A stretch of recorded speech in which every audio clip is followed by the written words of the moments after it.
Beras yang kita siapkan SPHP adalah sebanyak 1,3 juta ton sampai Desember.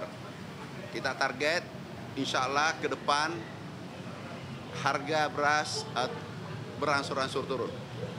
Hari ini per harian kita sudah mencapai 6.000 ton per hari. Target kita berikutnya adalah 7.000 dan akan mencapai 10.000 ton per hari ke depan. Mentan memastikan saat ini cadangan beras pemerintah mencapai 3,9 juta ton. Angka tersebut diakui mencukupi untuk memenuhi kebutuhan hingga akhir tahun.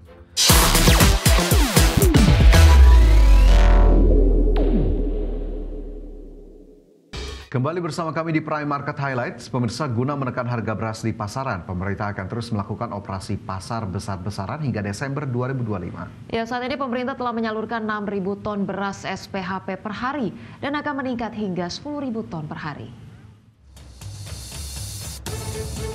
Pemerintah akan terus melakukan operasi pasar besar-besar hingga Desember 2025 guna menekan harga beras di pasaran. Menurut Menteri Pertanian Amran Sulaiman, untuk menstabilkan harga beras, pemerintah menargetkan penyaluran beras SPHP sebanyak 1,3 juta ton. Mentan menyebut dalam operasi pasar harian, pemerintah telah menyalurkan 6.000 ton beras SPHP per hari dan akan meningkat hingga 10.000 ton per hari. Amran Sulaiman mengklaim operasi pasar yang digelontorkan pemerintah membuat harga beras di lapangan saat ini mulai berangsur turun. Beras yang kita siapkan SPHP adalah sebanyak 1,3 juta ton sampai Desember. Kita target insya Allah ke depan harga beras berangsur-angsur turun. Hari ini per harian kita sudah mencapai 6.000 ton per hari. Target kita berikutnya adalah 7.000 dan akan mencapai 10.000 ton per hari ke depan. Mentan memastikan saat ini cadangan beras pemerintah mencapai 3,9 juta ton. Angka tersebut diakui mencukupi untuk memenuhi kebutuhan hingga akhir tahun. Jakarta, Tim Liputan IDX Channel.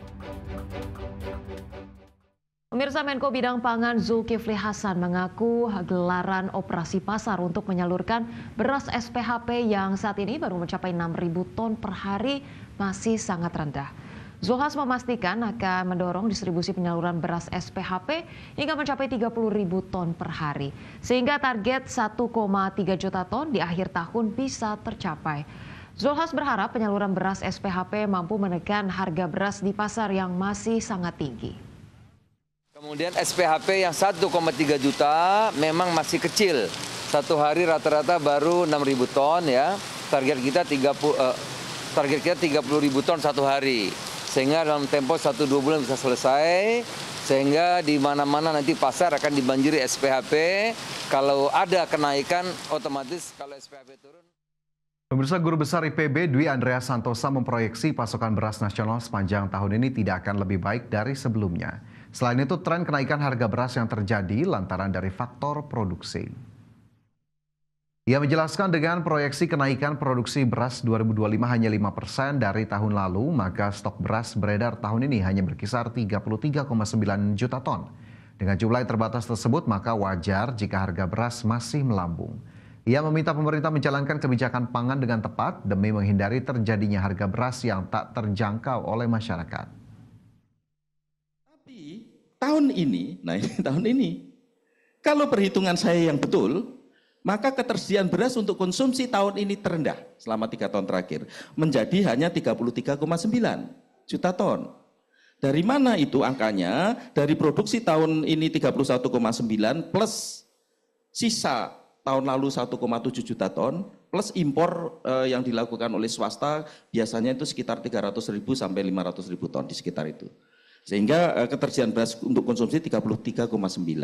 Sehingga kalau perhitungan saya betul, maka pasti akan... Pemirsa, BPS mencatat tingkat harga beras saat ini sudah berada di titik yang mengkhawatirkan. Kenaikan harga beras terjadi di 200 kabupaten kota per 22 Agustus 2025. Badan Pusat Statistik melaporkan kenaikan harga beras di 200 kabupaten kota per 22 Agustus 2025. Kabupaten Intan Jaya, Papua mencatat harga beras premium tertinggi mencapai Rp60.000 per kilogram. BPS mencatat harga beras medium di zona 1 sampai dengan minggu ketiga Agustus naik 1,1% dibandingkan dengan Juli 2025.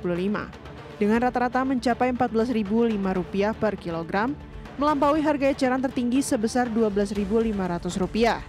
Adapun di zona 2, harga rata-rata beras medium naik 1,40% dibandingkan Juli 2025 menjadi Rp14.872 per kilogram, melampaui HET Rp13.100. Dan harga beras medium di zona 3 naik 1,09% dibanding Juli 2025 dengan rata-rata Rp18.899 per kilogram atau di atas HET Rp13.500. BPS mencatat, tingkat harga beras saat ini sudah berada di titik yang mengkhawatirkan. Jakarta, Tim Liputan IDX Channel. Pemerintah resmi memperpanjang kebijakan pajak pertambahan nilai ditanggung pemerintah atau PPN-DTP untuk pembelian rumah tapak dan satuan rumah susun atau apartemen hingga 31 Desember 2025. Ya, dengan kata lain pembelian rumah baru kini bebas PPN 100%.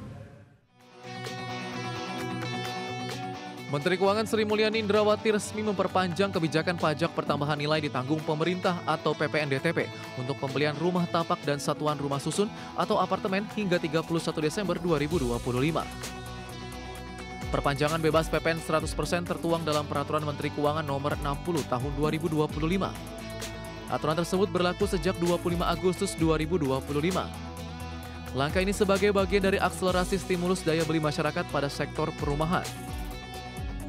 Menteri Keuangan Sri Mulyani menegaskan, pembebasan PPN 100% pembelian rumah dan apartemen ini untuk mendukung keberlangsungan pertumbuhan ekonomi Indonesia melalui peningkatan daya beli masyarakat di sektor perumahan. Dalam pasal 7 ayat 1 dijelaskan bahwa pemerintah menanggung 100% PPN untuk pembelian rumah tapak atau apartemen siap huni dengan harga jual hingga Rp2 miliar. Skema ini berlaku bagi hunian dengan harga jual paling tinggi Rp5 miliar. Kementerian Keuangan menjelaskan, insentif ini tidak berlaku jika pembelian dilakukan untuk lebih dari 1 unit, serta PPN ditanggung pemerintah harus dimanfaatkan untuk setiap satu orang pribadi atas perolehan satu rumah tapak atau satu satuan rumah susun. Dari Jakarta, IDX Channel. Ya, selanjutnya pemirsa memperingati Hari Perumahan Nasional atau Hapernas, Menteri Perumahan dan Kawasan Permukiman Marwarar Sirait banyak tantangan dalam mewujudkan program 3 juta rumah yang menjadi program prioritas Presiden Prabowo Subianto. Salah satunya adalah masalah pembiayaan sektor perumahan.